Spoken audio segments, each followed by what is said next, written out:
Hola, mi nombre es Guadalupe Pérez. A continuación les compartiré la actividad de aprendizaje de la materia de juicio de amparo que corresponde a la definición y etapas en la cual se desarrolla una audiencia constitucional. Su definición de la audiencia. Se le llama audiencia al acto de oír a quienes exponen, reclaman o solicitan algo. También se le conoce como un complejo de actos de varios sujetos, realizados con arreglo a formalidades preestablecidas en un tiempo determinado, en un juzgado o tribunal destinado al efecto, para realizar trámites pendientes a que el órgano jurisdiccional resuelva sobre las pretensiones formuladas por las partes o el Ministerio Público en su caso. Toda audiencia se desarrollará en presencia del juez, sin que pueda delegar en ninguna persona el desahogo y la valoración de las pruebas, la cual deberá realizarse de manera libre y lógica, acorde a lo que nos señala el artículo 20, fracción 2 de la Constitución Política de los Estados Unidos Mexicanos. La audiencia constitucional es el acto, etapa procesal del juicio de amparo, y su desarrollo se ubica en la primera instancia del juicio de amparo indirecto, ya que en ella se permite el desahogo de pruebas, además de la formulación de los alegatos por las partes y el Ministerio Público antes de que la sentencia sea dictaminada. La audiencia constitucional está constituida por 3 etapas: la probatoria, la de alegatos y la de sentencia. En cada etapa se cumple el principio de preclusión procesal, ya que una vez cerrada una etapa y pasada a la siguiente, no se puede pretender lo de la etapa anterior. Durante la audiencia constitucional, las pruebas se desahogarán, salvo aquellas que al juicio del órgano jurisdiccional puedan recibirse con anterioridad o las que deban desahogarse fuera de la residencia del órgano jurisdiccional que conoce del amparo, vía exhorto, despacho, requisitoria o en cualquier otra forma legal, que podrán ser enviados y recibidos haciendo uso de la firma electrónica, como nos lo señala el artículo 123 de la Ley de Amparo. Las audiencias serán públicas. Esto no quiere decir que las personas que sean del orden público puedan opinar o interrumpir durante la audiencia. Una vez abierta la audiencia, se procederá a la relación de constancias, videograbaciones analizadas íntegramente y pruebas desahogadas, documentales, periciales, testimoniales, y se recibirán por su orden las que falten por desahogarse y los alegatos por escrito que formulen las partes. Acto continuo se dictará el fallo que corresponda, según nos lo señala el artículo 124 de la Ley de Amparo. La audiencia constitucional se debe iniciar a la hora y día exacto, estando constituido en audiencia pública por el señor juez de distrito, el cual será asistido por su secretario.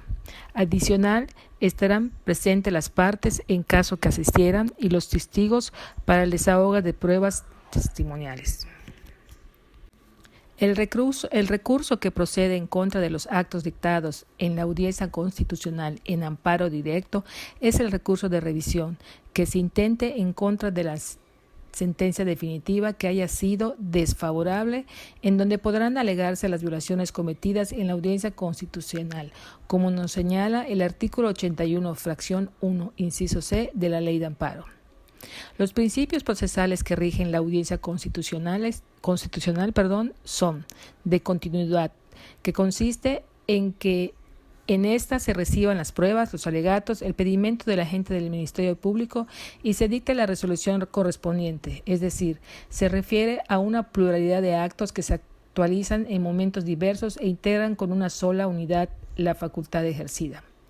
El principio de unidad, reconocido implícitamente en el primer párrafo del artículo 155 de la Ley de Amparo, obliga a celebrar la audiencia en un solo acto procesal y formular el dictado de la resolución correspondiente. El principio de concentración exige que las cuestiones incidentales que surjan dentro del juicio se reserven para la sentencia definitiva, a fin de evitar que aquel se paralice o se dilate.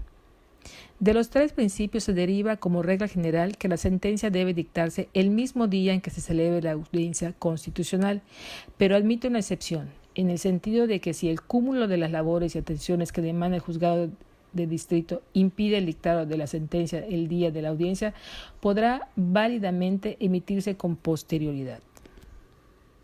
Y por último, los puntos a seguir para el trámite de un amparo indirecto en la audiencia constitucional consta en: primero, se admite la demanda de amparo indirecto. En ese momento el juez de amparo, quien decreta el auto de inicio de evidencia y manifiesta porque no hay irregularidad alguna en la demanda de amparo, o si hubo,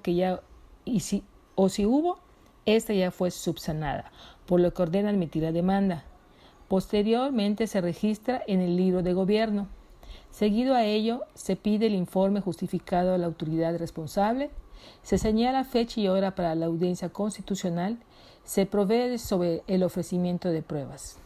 Se tiene señalados a los autorizados en los términos del artículo 12.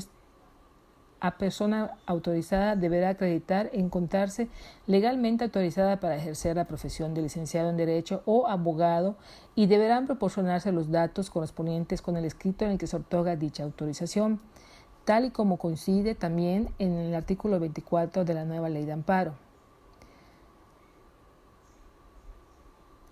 Adicional, se darán las peticiones que pudieran haber formulados por el quejoso. Al final se rinde un informe justificado la autoridad, acorde al artículo 117 de la Ley de Amparo. La autoridad responsable deberá rendir su informe con justificación por escrito o en medios magnéticos, dentro del plazo de 15 días con el cual se dará vista a las partes. El órgano jurisdiccional, atendiendo a las circunstancias del caso, podrá ampliar el plazo por 10 días más. Los informes rendidos fuera de los plazos establecidos en el párrafo primero podrán ser tomados en cuenta si el quejoso estuvo en posibilidad de conocerlos. Si no se rindió informe justificado, se presumirá cierto el acto reclamado, salvo prueba en contrario, quedando a cargo del quejoso acreditar su inconstitucionalidad cuando dicho acto no sea en sí mismo violatorio de los derechos humanos y garantías a que se refiere el artículo primero de esta Ley de Amparo. Por mi parte, eso es todo. Agradezco su atención.